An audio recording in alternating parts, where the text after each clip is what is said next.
Even as an adult, the ghost design gives me chills. I mean, take a look at this mug.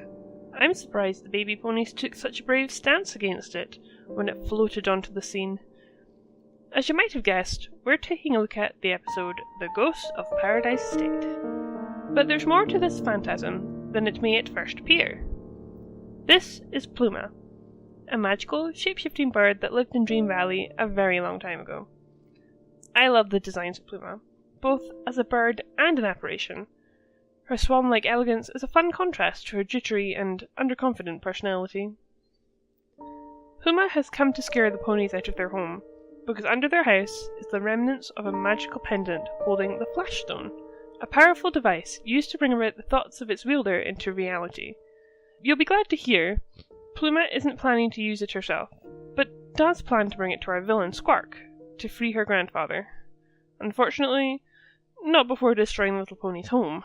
Not swayed by Pluma's actions and the hope of restoring their home, they offer to help Pluma in finding the rest of the Flash Stone and luring Squark out of the valley. Naturally, this won't go as planned. Who is Squark? He's not my favourite villain, but he does tick all the boxes for a good one. He enjoys power, being mean, he's patient, manipulative, calculating. He simply wants to flood the land so that he can rule it again. He even has a cliché assistant, and his singing is about as bad as you'd expect. I like that Squark represents an ancient, powerful evil, unswayed by time, but is simply evil because it brings him the greatest joy. There aren't a lot of villains in modern media fueled by the pleasure of being evil. This is what I feel is one of the strengths of this particular story. I'd also like to take a moment to discuss what this episode reveals about Dream Valley. We now know that thousands, if not millennia ago, the land was covered in water, and over time, the water dissipated. We know that magical creatures have come and gone, and for a time the valley was dark, dank, and dreary, as the witches recall previously. This is most likely a time just after the water recedes, and the valley is still reforming. But this suggests that the ponies once did not live in the valley. Like many other creatures, came here much later. It does beg the question, who were the first pony settlers, and when did they come here? This also tells us that compared to the rest of the magical creatures that have inhabited Dream Valley, the ponies have comparatively shorter lives. This story shares common threads with its predecessors.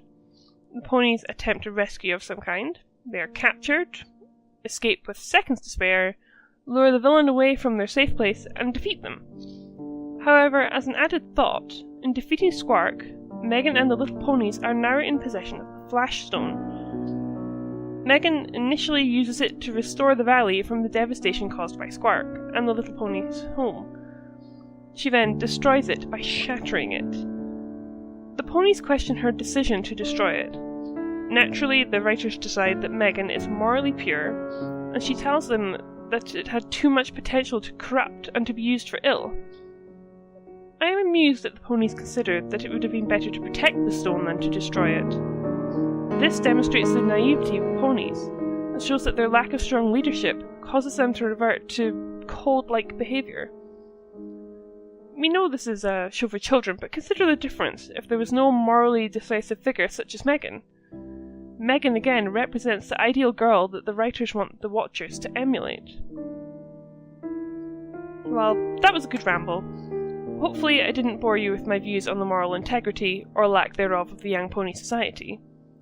Next time you will hopefully find my views on the issues raised in the tale The Great Rainbow Caper a little more amusing, or at least quirky. I look forward to seeing you again, when we once again dive into history.